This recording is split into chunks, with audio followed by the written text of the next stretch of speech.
Bismillahirrahmanirrahim. Assalamualaikum warahmatullahi wabarakatuh.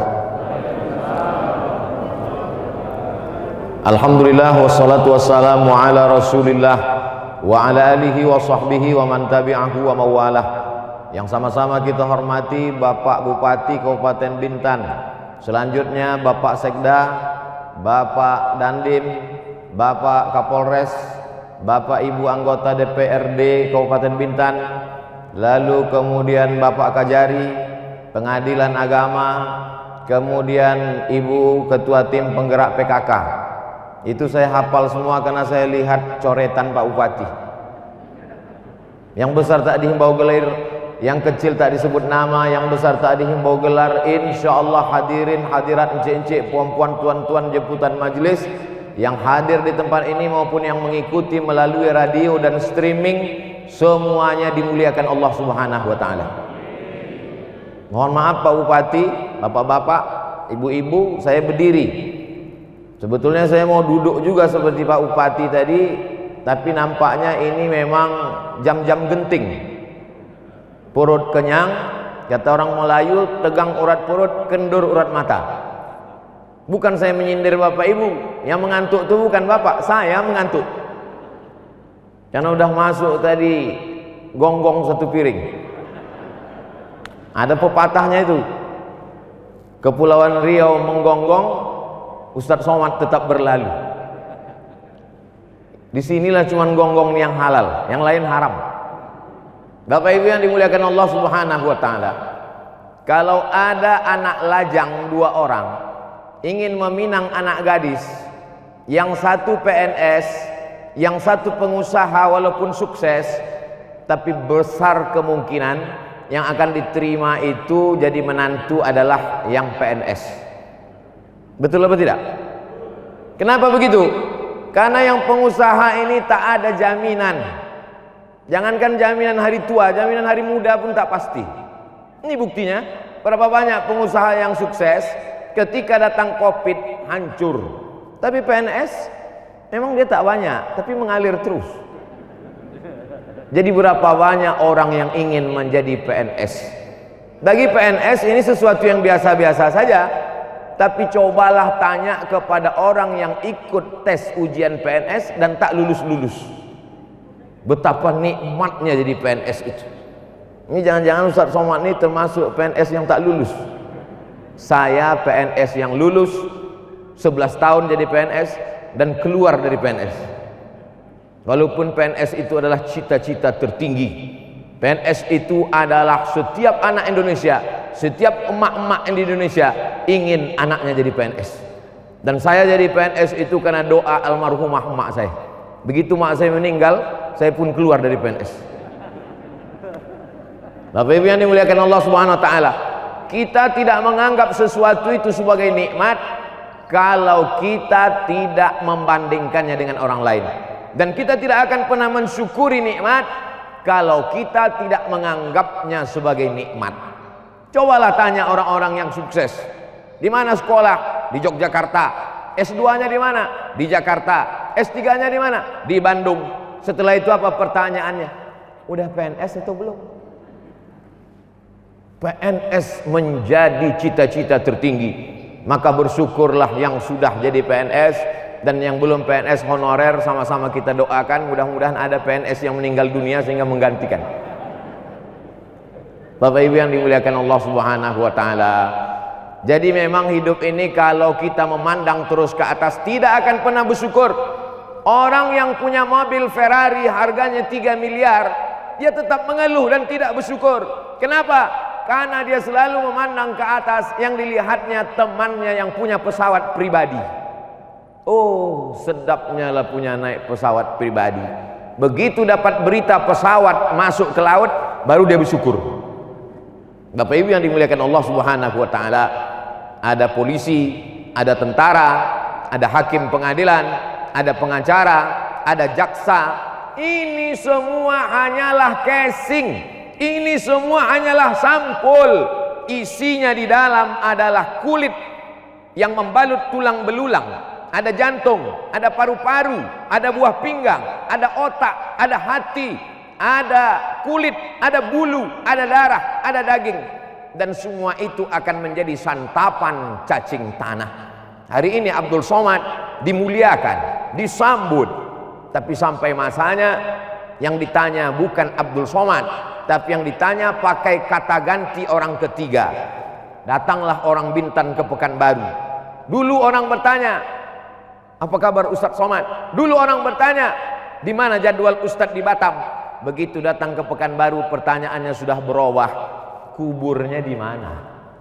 Syukur-syukur orang bertanya kuburnya. Banyak orang yang lupa. Itu makanya setiap jamaah yang mau berfoto itu selalulah tadi habis makan berfoto. Saya berfoto ini biasa aja, cuman senyumnya itu tidak tahan lama kali.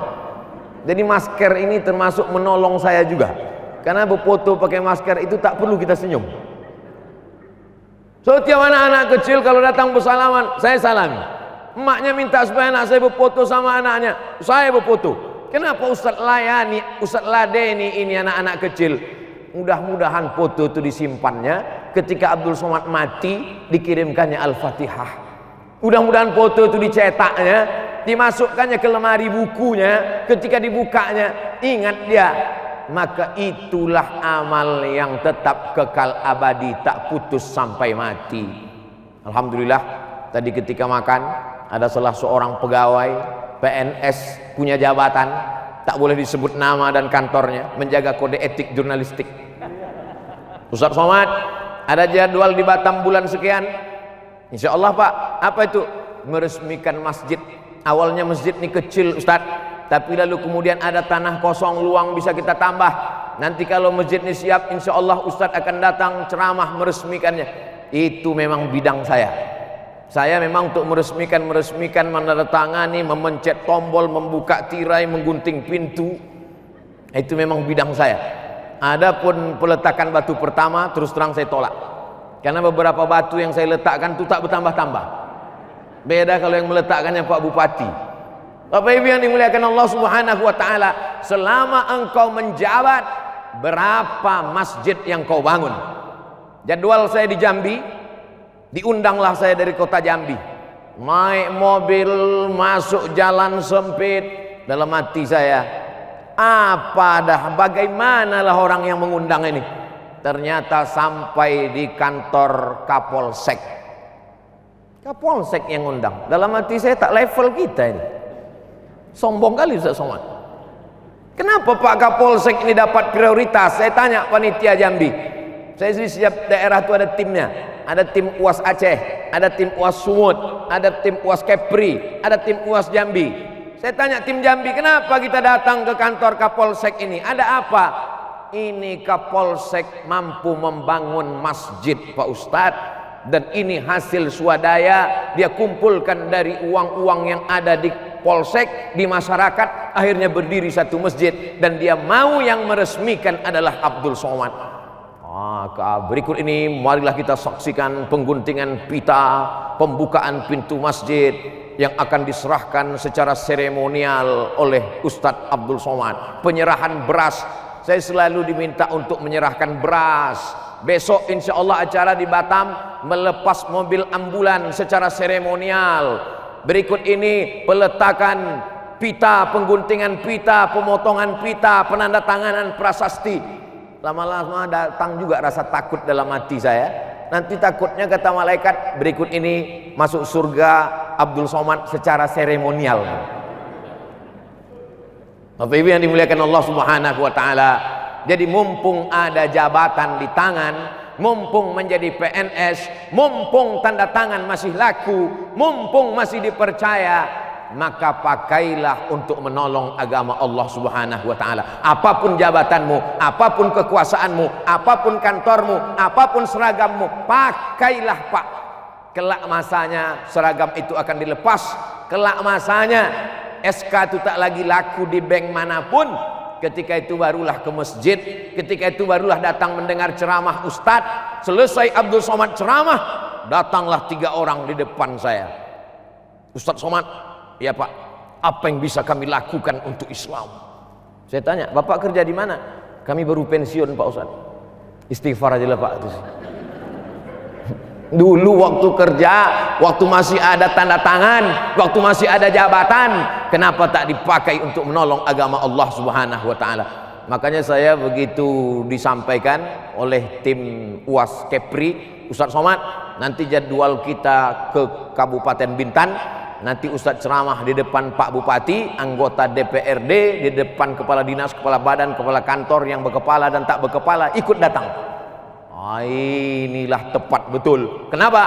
Supaya nanti ketika mati saya dibangkitkan di padang mahsyar, ditanya oleh malaikat, "Hai Abdul Somad, sudah kau sampaikan kepada anggota dewan, bupati, sekda, kepala dinas, kepala badan, kepala kantor, kajari, hakim?" Sudah kusampaikan ya Allah. Ada mereka amalkan? Aku tak tahu ya Allah. Yang jelas sudah kusampaikan, innama anta munzir, engkau hanya pemberi peringatan saja hai Abdul Somad, lasta alaihim bimusaitir, engkau tidak punya kuasa untuk memaksa orang lain. Saya tak ada jabatan, saya tak ada kekuasaan, saya hanya menyampaikan, dan saya selalu sampaikan ceramah di mana-mana. Ustadz Abdul Somad sejak lahir sudah disetting untuk menjadi ustadz. Karena dulu waktu almarhumah emak saya mengandung saya dalam perutnya, sakit-sakitan saya, diperiksa oleh dokter, kata dokter ini janinnya ini udah mati di dalam, mau dioperasi, mau dikeluarkan dari dalam perut. Lalu kemudian dibawa kepada seorang kiai ulama, tuan guru, Tuan Syekh Muhammad Ali namanya. Datang ke Tuan Syekh Muhammad Ali, bacalah surat Ali Imran ayat 35 sampai 37. Inna 35 sampai 37, Rabbi inni nazartu laka ma fi batni muharraram fataqabbal minni innaka antas samiul alim. Ya Allah, jadikanlah anak yang ada dalam perutku ini nanti kalau dia lahir akan menjadi muharrar. Almarhumah emak ini tak tahu entah apa arti ayat itu, karena dia orang kampung tak sekolah, dibacanya saja, percaya saja sama kiai, percaya saja sama ustadz, dibacanya pagi, petang, siang, malam. Akhirnya lama-lama sehat, berdetak berdenyut jantungnya. Akhirnya anak ini lahir, dimasukkan sekolah agama. Setelah itu saya sekolah pesantren baru, dia tanya, dulu waktu aku mengandungkan engkau, kata Tuan Syekh Kiai Tok Guru disuruhnya baca surat ini, Rabbi inni nazartu laka ma fi batni muharraram fataqabbal minni innaka antas samiul alim. Apa cerita ayat ini? Mak, ayat ini bercerita tentang Imran. Imran ini punya istri namanya Hannah. Hannah ini lama tak punya anak.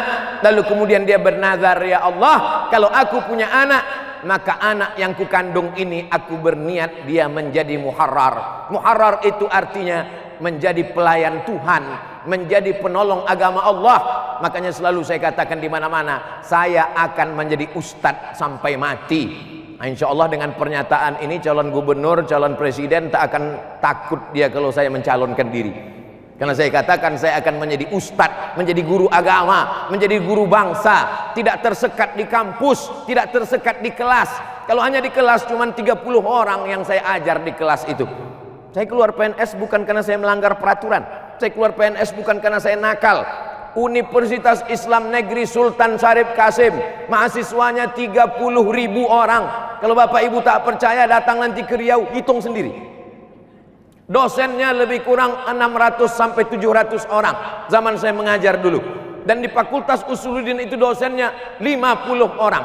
Dosen pertama yang menyerahkan laporan BKD, beban kinerja dosen setiap semester, Abdul Somad. Kenapa Ustaz tahu? Saya tengok nama saya pertama di situ. Melaporkan 4 laporan sebagai dosen. Pertama, mengajar. Kedua, penelitian. Yang ketiga, penunjang.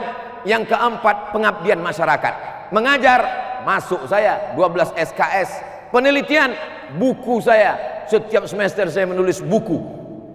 37 masalah populer, 99 tanya jawab sholat, 66 tanya jawab umroh, 35 lupa pula, 33 masalah kurban, 30 masalah Ramadan. Sengaja saya buat pakai angka-angka. Ini pun sekaligus iklan juga yang mau membeli buku. Oh, jualan buku rupanya Ustaz Somad. Di-download gratis dalam bentuk PDF. Tulis saja di situ, buku Abdul Somad, klik enter, langsung dapat. Apa Ustaz Somad mengiklankan bukunya? Saya cari di internet, tak ada bisa dibuka. Bukan salah internet, paket kau habis. Bapak Ibu yang dimuliakan Allah Subhanahu wa taala, Apalah yang Ustaz cari jadi Ustaz ini? Ceramah 3 hari di Kepulauan Riau, di Bintan, balik ke Batam, nanti balik ke Pekanbaru. Setelah itu nanti masuk ke pedalaman Mentawai, Sumatera Barat, di kepulauan, pulau juga dia. Lalu kemudian Ustaz pergi nanti ke Medan, pergi ke Aceh, sampai ke Papua. Yang dicari itu tidak ada apa-apa. Yang dicari itu adalah supaya sampailah dakwah ini kepada umat, dan syukur-syukur mereka mau beramal. Kalaulah dengan ceramah ini ada di antara bapak ibu yang mendengarkan ceramah saya ini, lalu kemudian setelah pulang dia berikrar dalam hatinya, aku akan membangun masjid, aku akan membuat musola, aku akan membuat rumah Quran, maka saya mendapatkan limpahan pahala amal jariah. Saya mau beramal jariah tak ada kekuasaan, saya mau beramal jariah tak ada harta, saya mau beramal jariah menghafal Quran saya tak hafal. Dulu memang waktu di Al-Azhar ada wajib hafalan Quran setahun 2 juz. 4 tahun saya di Al-Azhar 8 juz. Tapi sekarang banyak tak bersisa lagi. Tinggal di hotel menengok orang pakai rok pendek hilang 2 juz. Naik pesawat hilang 4 juz. Ini tinggal kulhu aja lagi. Bapak Ibu yang dimuliakan Allah Subhanahu wa taala, maka inilah salah satu amal jariah. Saya sampaikan ke kantor bupati, ke kantor wali kota, ke kantor gubernur. Lalu kemudian ada pula satu wali kota, saya support. Lalu kemudian duduk dia menjadi wali kota. Kalau saya ceramah di satu daerah, habis ceramah tabligh akbar pulang selesai. Tapi kalau ada wali kota yang saya support, duduk dia menjadi wali kota, maka berjanji dia setiap satu kelurahan akan kita bangun rumah tahfiz Pak Ustadz.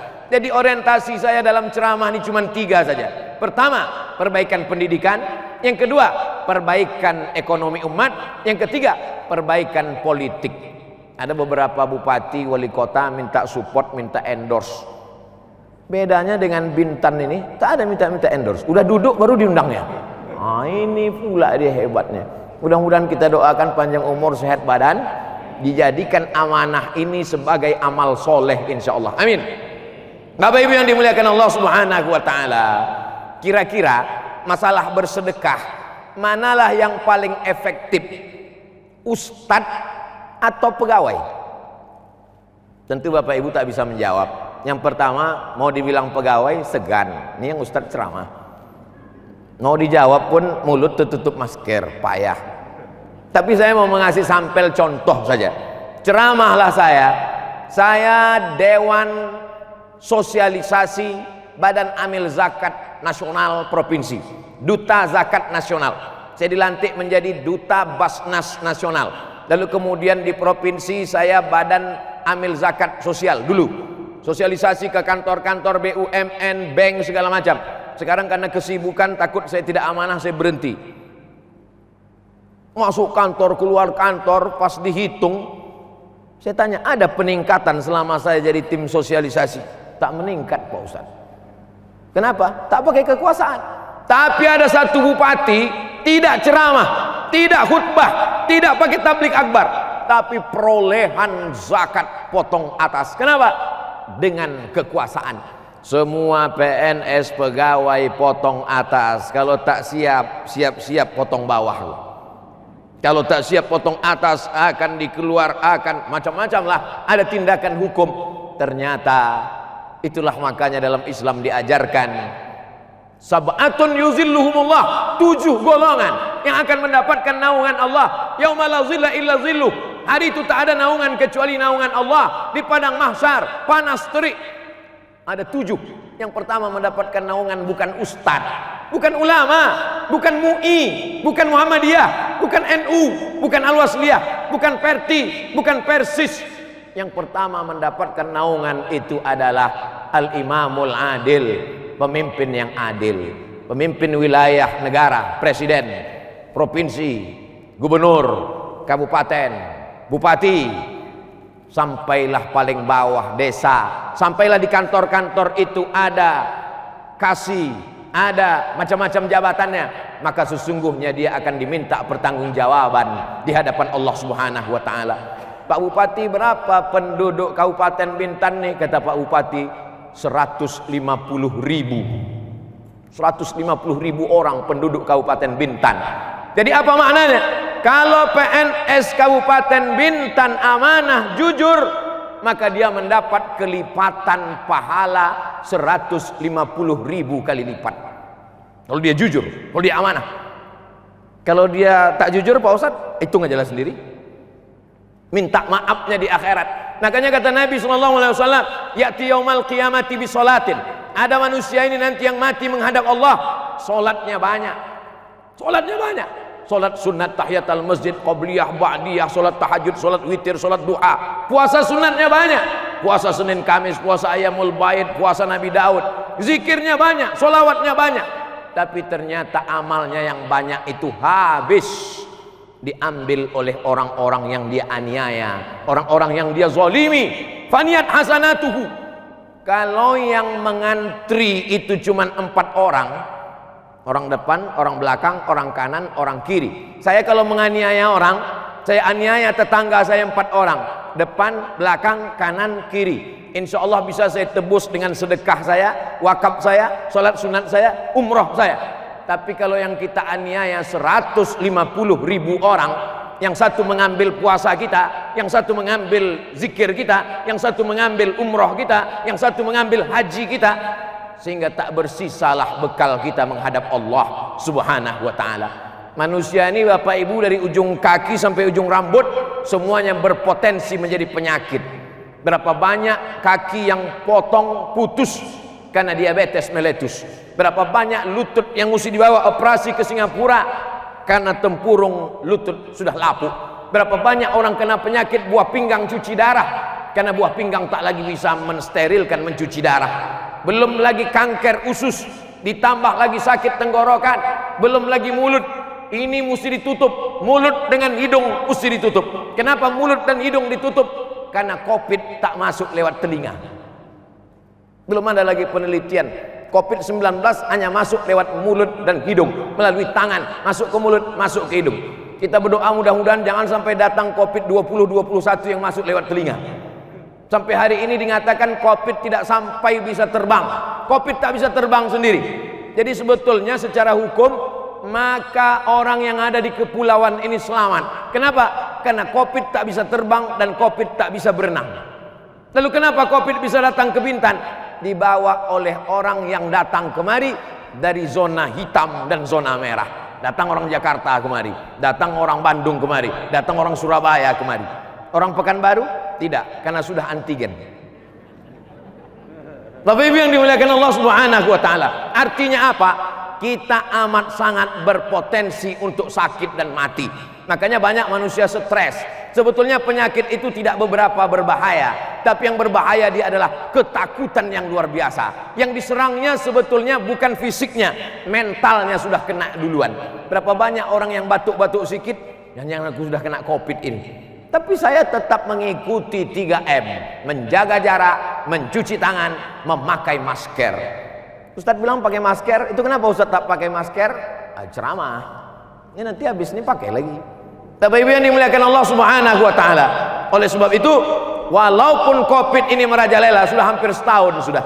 Saya ingat dulu saya sudah mulai off Maret. Pulang saya dari Solo, sejak itu saya off tak ceramah. Maret, April, Mei, Juni, Juli, Agustus, 6 bulan saya tidak ceramah, tidak keluar kota, hanya webinar online saja. Keluar pertama kali Agustus, pergi saya ke Medan. Sampai di Medan masuk hotel, saya tengok ada timbangan. Saya pun naik ke atas, saya tengok timbangan saya 56 kilo. Ternyata 6 bulan saya di rumah itu bertambah 6 kilo. Apa maknanya? Bahwa ada satu sisi positifnya, ada satu sisi negatifnya. Dengan adanya COVID ini Bapak Ibu terlatih menjadi guru. 80% wali murid minta kepada guru kepala sekolah supaya pendidikan minta tatap muka. Kenapa? Saking kan sudah tak tahannya lagi Bapak Ibu jadi guru, meminta supaya anak-anak ini masuk kelas. Jadi dengan ini kita tahulah rupanya susah mereka mendidik anak-anak kita. Tahulah kita bahwa sebenarnya guru itu bukanlah pegawai, bukanlah orang laundry yang kita kasih duit untuk mencuci baju yang kotor, tapi mereka adalah sahabat kita supaya sama-sama anak kita itu selamat, supaya mereka bisa menghafal Quran, supaya mereka bisa takut kepada Allah Subhanahu wa taala. Jadi Covid ini juga menunjukkan ternyata negara yang katanya adidaya, Amerika tak berdaya. Malaysia yang hebat, Singapura tutup pintu, tak boleh masuk sama sekali. Jadi satu sisi dia adalah musibah besar, tapi di sisi lain adalah dia juga menyadarkan manusia ada makhluk yang tak nampak oleh mata. Dalam Quran dikatakan, innallaha la yastahi ayatriba masalam ma ba'udatan. Allah tak malu menciptakan makhluk sebesar nyamuk, fama fauqaha, walaupun lebih kecil daripada nyamuk. Nyamuk masih nampak lagi, dia tak nampak. Covid itu tak nampak. Itu yang nampak kita macam rambutan yang dibuat di baleho-baleho itu sudah dibesarkan dengan hiper teleskop berpuluh ratus kali, barulah nampak dia. Beberapa bulan yang lalu ada yang mengirimkan video pendek WA ke saya. Inilah Covid pada asal muasalnya, tak nampak, lalu mulai nampak, makin besar, makin besar, makin besar. Yang terakhir, inilah yang Anda tunggu-tunggu. Dikirimnya gambar rambutan.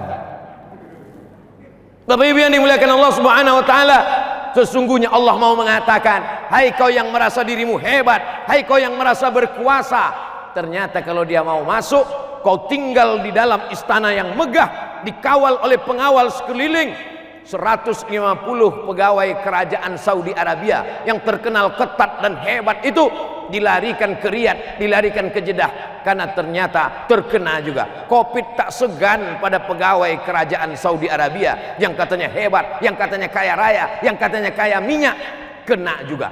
Yang kaya minyak, apalagi cuman kita minyak jelantah. Oleh sebab itu Bapak Ibu yang dimuliakan Allah Subhanahu wa taala, kalau Bapak Ibu hari ini masih sehat, maka jagalah kesehatan, tetap cuci tangan. Saya tadi begitu sampai langsung, cuman orang Bintan ini lebih lembut dengan ustadz daripada orang tempat lain. Di sini Ustadz Somad cek dulu suhu, diceknya tangan saya ditembak. Tempat lain langsung ke kening aja tuh. Entah karena saya jalan sama Pak Bupati tadi agak. Habis itu cuci tangan. Di tempat lain cuci tangan dulu baru makan, di sini enggak. Habis makan cuci tangan sekali lagi. Hand sanitizer. Habis itu menjaga jarak. Hanya boleh 100 orang saja. Tidak apa-apa. Ustadz Somad, Ustadz kan biasanya tablik akbar. Saya jadwal rutin ke Bintan ini setahun sekali. Tahun lalu kita masih bisa tablik akbar, limpah ruah masyarakat di tanah lapang. Tak terpikir tahun itu, karena waktu itu Covid masih di Wuhan lagi. Rupanya sampai juga dia ke Bintan tahun ini. Ustadz Somad, nanti Ustadz ceramah orang tak ramai, hanya 100 orang saja. Pak Bupati, Pak Panitia, saya ini ceramah dengan kamera berdua pun selalu. Di TV itu mana ada orang? Asal udah dihidupkan mereka, berdua aja saya sama kamera aja. Hai jamaah dimanapun berada, kita berjumpa lagi. Kadang senyum, kadang ketawa, kadang menangis. Maka hari ini masih ada 100 orang, masih alhamdulillah. Andai 100 orang ini pun tak ada, tinggal saya sama kamera, saya lanjutkan juga. Bapak Ibu yang dimuliakan Allah Subhanahu wa taala, maka tidak ada alasan untuk tidak bersemangat. Kenapa? Karena kalau kita mati menghadap Allah, yang kita bawa bekal hanyalah amal-amal soleh itu saja. Ketika bapak masuk ke kantor, ibu masuk ke kantor jam 8 pagi, pulang jam 4 sore, 9, 10, 11, 12, 1, 2, 3, 4, maka selama 8 jam ini bernilai ibadah. Ibadah tidak hanya dibatasi pada sholat duha. Makanya kadang kita ada urusan di kantor, mengantrilah panjang. Kenapa panjang ini? Mohon maaf Pak, pegawainya sedang sholat duha. Dianggapnya sholat duha ibadah, mengurus orang banyak tidak ibadah. Dianggapnya baca yasin ibadah, mengurus masyarakat tidak ibadah. Maka sesungguhnya sholat duha ibadah, baca sholawat ibadah, baca yasin ibadah, tapi juga mengurus orang banyak juga ibadah. Tapi jangan gara-gara ceramah saya ini dibalik. Saya tidak mau ada laporan besok pegawai Pemda Bintan, begitu azan zuhur berkumandang, Allahu Akbar, Allahu Akbar, dia tetap aja mengetik. Kau tak ke masjid, membuat laporan ini pun ibadah. Ada ibadah mahlah, subuh, zuhur, asar, maghrib, isya, zakat, puasa, zikir, baca Quran, itu ibadah mahlah, pure, murni ibadah. Tapi ada perbuatan, kalau dibawa nama Allah, dia bernilai ibadah. Memasak, ibu memasakkan nasi untuk suami, nampaknya semua orang memasak. Tapi kalau diniatkan karena Allah, menjadi ibadah. Mengurus 150.000 orang satu Kabupaten Bintan, pekerjaan, mendapat gaji dari negara, APBN, APBD. Tapi kalau diniatkan karena Allah, maka dia menjadi ibadah. Kekeliruan kita adalah ketika di dalam masjid khusyuk sekhusyuk-khusyuknya, ketika di Makkah takut setakut-takutnya, tapi ketika di kantor kita merasa ini hanyalah pekerjaan, ini hanyalah rutinitas, maka sesungguhnya kita sudah terjebak pada sekularisasi. Islam dibatasi hanya pada 3: saat lahir akikah, saat nikah walimah, saat mati takziah. Hanya itu sajalah ibadah: akikah, walimah, takziah. Padahal segala tindak tanduk perbuatan kita ini adalah ibadah. Kalau bapak begitu semangatnya sholat duha, maka semangat juga masuk kantor. Kalau ibu begitu sholat takut bergerak, segatal apapun kulit takut menggaru, begitu jugalah takutnya saat bekerja. Kenapa? Karena setiap hembusan nafas akan diminta tanggung jawab di hadapan Allah Subhanahu wa taala. Tak ada satupun yang bisa di antara kita ini mempertanggungjawabkan kedipan mata, bisikan telinga, lintasan hati, lintasan pikiran. Maka semuanya mesti kita robah. Aku berangkat ini karena ibadah. Yang kucari adalah ridha Allah. Mudahkan urusan orang. Jangan lagi kita berprinsip kalau bisa dipersulit, kenapa dipermudah? Man yassara an mu'sirin, siapa yang memudahkan urusan orang, yassarallahu anhu yaumal qiyamah, dimudahkan Allah pula urusannya pada hari kiamat. Alhamdulillah, program-program yang dilakukan di Kabupaten Bintan, secanting beras ketika datang banjir bandang, kesulitan masyarakat, secanting beras inilah yang menyelamatkan. Akhirnya orang bisa masak. Sekarang saya dengar ada pula lagi program baru bahwa orang-orang tua yang tidak mampu, usia 60 ke atas, yang di total jumlahnya sekitar 10.000 orang, akan diberikan BLT bantuan. Maka sesungguhnya ajaran Islam mengajarkan ada namanya zakat produktif. Pedagang yang dia hanya buat gorengan dipikul, maka dibuatkan dia dorongan, diberikan dia sepeda motor, bisa dia berkeliling. Ini produktif. Tapi ada zakat itu yang bersifat konsumtif. Janda tua, apapun tak bisa lagi, suami sudah meninggal, anak-anak pun mati, hidup sebatang kara, maka dia diberikan konsumtif. Dalam agamanya disebut dengan zakat konsumtif. Maka uang negara dipakai dalam bentuk BLT untuk usia lanjut, untuk orang yang tak bisa lagi mencari nafkah. Maka ini adalah salah satu bentuk memudahkan urusan orang.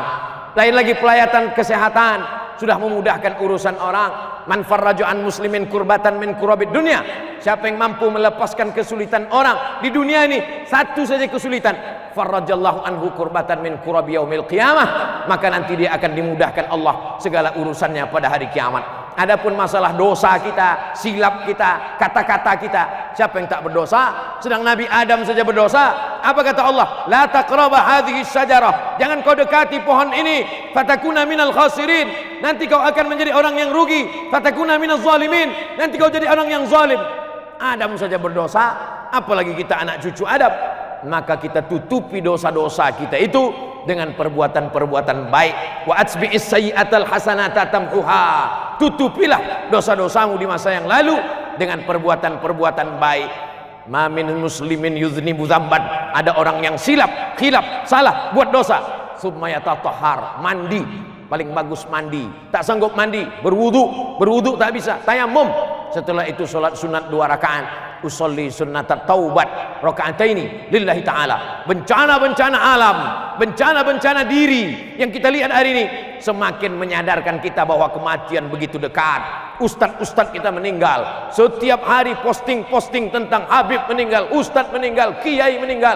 Belum lagi banjir bandang, gempa bumi Majene, banjir di Sulawesi, di kabupaten, di provinsi, di Kalimantan Selatan. Maka mana daya kita, mana kekuatan kita? Ini sebenarnya semakin menyadarkan kita mendekatkan diri kepada Allah Subhanahu wa taala. Faqultu astaghfiru rabbakum, banyak-banyaklah beristighfar, innahu kana ghaffara, Allah akan ampunkan dosa. Man lazimal istighfar, siapa yang memperbanyak istighfar, minta ampun kepada Allah, sependek-pendek istighfar astaghfirullah, lebih panjang astaghfirullahalazim, lebih panjang lagi Allahumma anta rabbi la ilaha illa anta khalaqtani wa ana abduka wa ana ala ahdika wa wa'dika mastata'tu a'udzubika min syarri ma sana'tu abu'u laka bi ni'matika alayya wa abu'u bi dhanbi faghfirli fa innahu yaghfiru dzunuba la yaghfiru dzunuba illa anta. Siapa yang memperbanyak istighfar, Allah balas dengan 3. Ja'alallahu lahu min kulli dhiqin makhraja.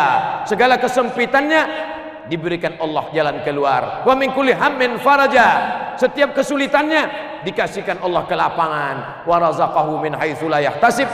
Diberikan Allah rezeki dari jalan yang tidak disangka-sangka. Kita ini makhluk yang pelupa. Hari ini Abdul Somad yang menyampaikan, besok lusa ketika pukulan musibah itu datang, boleh jadi Abdul Somad lupa. Bapak Ibu pula yang menyampaikan lewat update status, lewat tulisan-tulisan di Instagram, lewat video-video pendek di grup-grup di YouTube, di grup-grup WhatsApp. Sebenarnya itu adalah cara untuk mengingatkan dalam rangka watawasau bil haq watawasau bis sabr. Tadi saya mulai jam 2, sekarang sudah jam 2.45. 45 menit kita bersama, sisanya kita berzikir, minta ampun kepada Allah, karena acara kita adalah zikir dan doa Kabupaten Bintan. 15 menit ini kita manfaatkan untuk berzikir dan berdoa kepada Allah Subhanahu wa taala. Astaghfirullahalazim. Astaghfirullahalazim.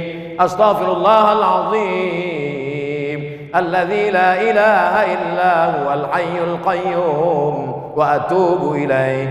La ilaha illallah wahdahu la syarika lah, lahul mulku wa lahul hamdu yuhyi wa yumiit wa huwa ala kulli syai'in qadir.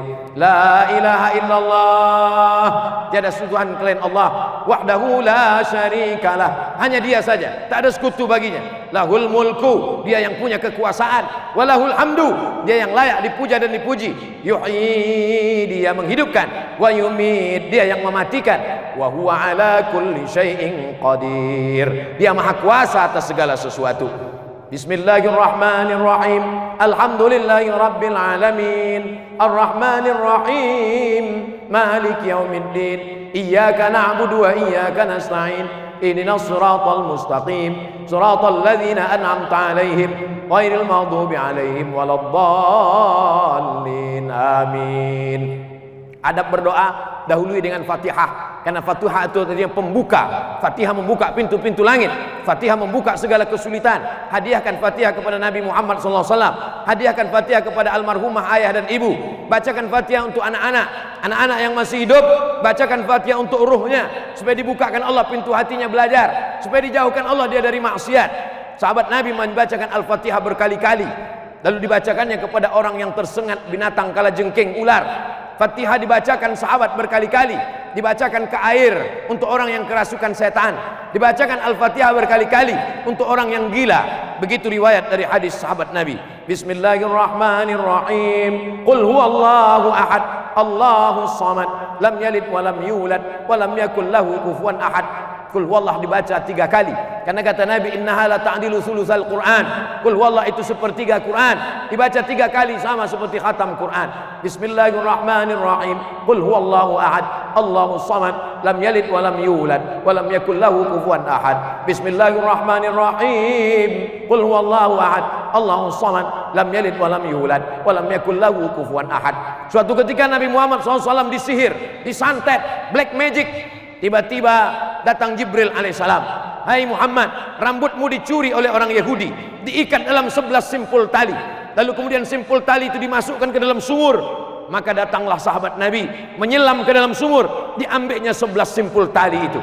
Maka 11 simpul tali yang dibuat oleh orang sihir Yahudi, dibacakan 11 ayat, terbukalah simpul-simpul itu. Adapun 11 ayat itu adalah Bismillahirrahmanirrahim. Qul a'udzu birabbil falaq min syarri ma khalaq wa min syarri ghasiqin idza waqab wa min syarri naffatsati fil 'uqad wa min syarri hasidin idza hasad. Bismillahirrahmanirrahim. Qul a'udzu birabbin nas, malikin nas, ilahin nas, min syarril waswasil khannas, alladzi yuwaswisu fi sudurin nas, minal jinnati wan nas. Itulah 11 ayat. Dibaca pagi, dibaca petang, dibaca mau tidur malam, dibaca waktu malam tahajud. Baik, paling tidak sehari semalam kita baca. Pagi sekali habis sholat subuh, petang sekali habis sholat asar. Kalau tak bisa habis sholat maghrib, tak bisa maghrib habis sholat isya, tak bisa sholat isya mau tidur malam, tak bisa juga waktu mau tidur malam. Malam pas tahajud, tahajud juga tak bisa, mati aja lah. Setelah itu barulah kita baca pangkal Al-Baqarah, ayat kursi dan ujung Al-Baqarah. Pangkal Al-Baqarah 6 ayat. Alif Lam Mim. Dzalikal kitabu la raiba fihi hudal lil muttaqin alladzina yu'minuna bil ghaibi wa yuqimuna shalah wa mimma razaqnahum yunfiqun walladzina yu'minuna bima unzila ilaika wa ma unzila min qablik wa bil akhirati hum yuqinun ulaika ala hudan min rabbihim wa ulaika humul muflihun. Habis itu baru ayat kursi. Siapa yang membaca ayat kursi dikirimkan Allah malaikat penjaga, dibaca habis subuh dijaga sampai zuhur, dibaca zuhur dijaga sampai asar, dibaca asar dijaga sampai maghrib, dibaca maghrib dijaga sampai isya, dibaca isya dijaga sampai subuh, dibaca waktu mau malam tidur maka dijaga, dikirimkan Allah malaikat. Siapa nama dia? Allahu la ilaha illa huwal hayyul qayyum. Apakah dia mengantuk? La ta'khudhuhu sinatun wala naum. Apa harta punya dia? Lahu ma fis samawati wa ma fil ard. Adakah yang bisa menolong selain dia? Man dzalladzi yashfa'u indahu illa bi iznih. Tahu tak dia apa yang berkata-kata dalam hati, dalam otak? Ya'lamu ma baina aydihim wa ma khalfahum wa la yuhituna bi syai'in min 'ilmihi illa bima syaa'. Bagaimana kekuasaannya? Wasi'a kursiyyuhu samawati wal ard. Tahukah dia ada daun kayu yang jatuh? Sulitkah baginya mengatur rezeki anak ayam yang kehilangan induk? Ya'lamu ma baina aydihim wa ma khalfahum wa la yuhituna bi syai'in min 'ilmihi illa bima syaa'. Wasi'a kursiyyuhu samawati wal ard wa la ya'uduhu hifdzuhuma wa huwal 'aliyyul 'azim. Lalu kemudian ujung Al-Baqarah 3 ayat. Lillahi ma fis samawati wa ma fil ard wa in tubdu ma fi anfusikum aw tukhfuhu yuhasibukum bihillah fayaghfiru liman yasha wa yu'adzibu man yasha wallahu ala kulli syai'in qadir. Amana ar-rasulu bima unzila ilaihi min rabbihi wal mu'minun kullun amana billahi wa malaikatihi wa kutubihi wa rusulihi la nufarriqu baina ahadin min rusulihi wa qalu sami'na wa ata'na ghufranaka rabbana wa ilaikal masir. Ayat terakhir, la yukallifullahu nafsan illa wus'aha laha ma kasabat wa 'alaiha ma iktasabat rabbana la tu'akhidhna in nasina wa akhtana rabbana wa la tahmil 'alaina isran kama hamaltahu 'alal ladzina min qablina rabbana wa la tuhammilna ma la taqata lana bih wa'fu 'anna waghfir lana warhamna anta maulana fansurna 'alal qaumil kafirin. Fatihah, qul huwallahu 3 kali, qul falaq sekali, wabinas sekali, pangkal ayat Al-Baqarah 6 ayat, ayat kursi, ujung Al-Baqarah 7. Inilah kita amalkan pagi, petang, mau tidur malam atau bangun tahajud malam, paling tidak sehari semalam 2 kali. Lalu kemudian zikir yang paling afdalu zikri fa'lam annahu la ilaha illallah. Satu jari ini 4. 1, 2, 3, 4, 5, 6, 7, 8, 9, 10, 11, 12, 13, 14, 15, 16, 17, 18, 19, 20. Jadi sekali genggam nih 20. 2 kali genggam 40. Kita pilih selalu angka 40. Kenapa? Karena angka 40 angka kesempurnaan. Karena angka 40 lah orang diangkat jadi profesor. Pada angka 40 lah Nabi diangkat menjadi Nabi dan Rasul. Maka la ilaha illallah 40. La ilaha illallah, la ilaha illallah, la ilaha illallah, la ilaha illallah, la ilaha illallah, la ilaha illallah, la ilaha illallah, la ilaha illallah, la ilaha illallah, la ilaha illallah, la ilaha illallah, la ilaha illallah, la ilaha illallah, la ilaha illallah, la ilaha illallah, la ilaha illallah, la ilaha illallah, la ilaha illallah, la ilaha illallah, la ilaha illallah.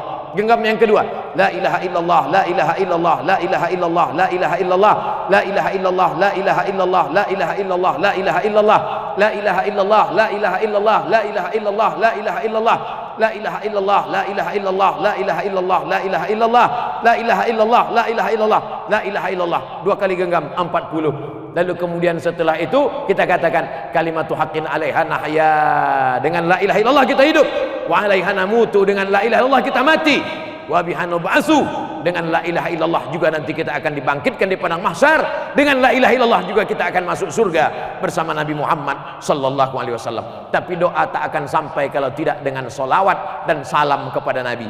Innallaha wa malaikatahu yusalluna 'alan nabi. Allah dan malaikat berselawat kepada Nabi. Ya ayyuhalladzina amanu, hai orang beriman, sallu alaihi, berselawat kepada Nabi. Wa sallimu, ucapkan salam. Bagaimana cara mengucapkan salam? Assalamualaikum ya Rasulullah, Assalamualaikum ya Nabi Allah, Assalamualaikum ya khaira khalqillah. Kalau tak bisa macam-macam, satu salam saja.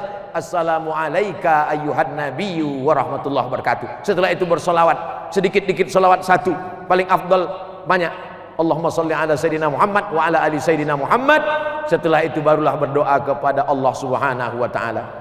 A'udzubillahi minasyaitonirrajim. Bismillahirrahmanirrahim. Alhamdulillahirabbil alamin. Wassalatu wassalamu ala asyrafil anbiya'i wal mursalin sayyidina wa maulana Muhammadin wa ala alihi wa sahbihi ajma'in. Rabbana 'alaika tawakkalna, kepada Engkau kami bertawakal ya Allah. Wa ilaika anabna, kepada Engkau kami berserah diri ya Allah. Wa ilaikal masir, kepada Engkau kami semua akan kembali ya Allah. Tubna ilaik, kami taubat kepadamu atas segala dosa-dosa silap salah kami. Dosa mata melihat yang haram, dosa telinga mendengarkan yang haram, dosa otak memikirkan yang haram, dosa hati tak pernah merujuk kepada yang halal, dosa kaki melangkah kepada yang haram, dosa tangan menyentuh kepada yang haram. Maka ampunkan segala perbuatan kami ya Allah. Rabbana ighfir lana dzunubana, ampunkan dosa kami, wali abaina ayah kami, wali ummahatina emak kami, wali azwajina pasangan hidup kami, wali dzurriyyatina anak cucu keturunan kami, wali zu'amaina pemimpin-pemimpin kami yang saleh, wali ikhwanina saudara-saudara kami alladzina sabaquna bil iman, yang sudah mendahului kami dengan iman. Allahumma ja'al abna'ana wa banatina minas salihin was salihat, jadikan anak-anak kami anak-anak yang saleh dan salihah, min huffazil Quran wal hafizat, jadikan mereka para penghafal Quran ya Allah, minal mujahidina fi sabilika, jadikan mereka orang yang menolong agamamu dengan harta dan nyawa yang kau titipkan di badan mereka ya Allah. Wahfazna min kulli su' wa syarr, jaga kami, jaga anak-anak kami, jaga kawan-kawan kami, jaga sahabat-sahabat kami dari segala perbuatan maksiat. Allahumma ja'al hadzal balada baladan aminan mutmainnan ya'tihi rizquhu min kulli makan, jadikanlah Kabupaten Bintan, jadikan Kepulauan Riau, jadikan negara kesatuan Republik Indonesia baldatun thayyibatun wa rabbun ghafur, negeri yang aman, damai, terbuka pintu rezeki dari segala penjuru. Allahumma dafa'an al-ghala wal waba wal fahsya wal riba wal zina wal suyuf al mukhtalifa wal syada'ida wal. Jadikanlah Indonesia ini negeri yang aman, selamat dari malapetaka, bencana, riba, zina, narkoba, perbuatan keji dan mungkar. Allahumma anzilir rahmata wassalamata wal barakata, turunkanlah keselamatan, kerahmatan, keberkahan ala hazihil jamaah, kepada jamaah yang hadir ini dan kepada jamaah yang mengikuti program kami pada siang petang ini ya Allah. Rabbana taqabbal minna, terima amal kami, innaka antas samiul alim, engkau maha mendengar lagi maha mengetahui. Wa tub alaina, terima taubat kami, innaka antat tawwabur rahim, engkau sajalah penerima taubat ya Allah. Allahumma rzuqnal istiqamata ala syariatil gharra, berikan kami istiqamah dalam hidup ini ya Allah. Ustadz kami, habib kami, buya kami, tuan guru kami masih muda, lebih muda daripada kami, sudah mendahului kami. Kami masih kau berikan hidup karena kami belum layak menghadapi engkau karena dosa kami begitu banyak. Jadikan kami orang yang mengisi usia kami ini dengan amal soleh ya Allah. Jadikan kami bertasbih, bertahmid, bertakbir, mengagungkanmu ya Allah. Allahumma ja'al akhira kalamina inda intihai ajalina, jadikan akhir kalam kami ketika ajal kami sampai, malaikat maut mencabut nyawa kami, yang keluar dari mulut kami la ilaha illallah Muhammadur Rasulullah. Selamatkan kami dari sakaratul maut, selamatkan kami dari azab kubur, selamatkan kami ketika bangkit dari kubur, selamatkan kami ketika di padang mahsyar, selamatkan kami ketika meniti titian shiratal mustaqim, selamatkan kami ketika amal kami dihisab, dihitung dan ditimbang, selamatkan kami selamat dari neraka dan sampai akhirnya kami masuk ke dalam surga bersama Nabi Muhammad sallallahu alaihi wasallam. Rabbana atina fid dunya hasanah wa fil akhirati hasanah wa qina adzabannar. Wa sallallahu ala sayyidina wa maulana Muhammad wa ala alihi wa sahbihi wa sallam. Walhamdulillahi rabbil alamin. Taqabbalallahu minkum minna wa minkum taqabbal ya karim. Terima kasih segala perhatian. Mohon maaf segala kesilapan dan kekhilafan. Banyak tutur kata menyinggung perasaan tak berkenan di hati hamba Allah yang dhaif al-fakir Abdul Somad. Mohon maaf. Terima kasih. Wassalamualaikum warahmatullahi wabarakatuh.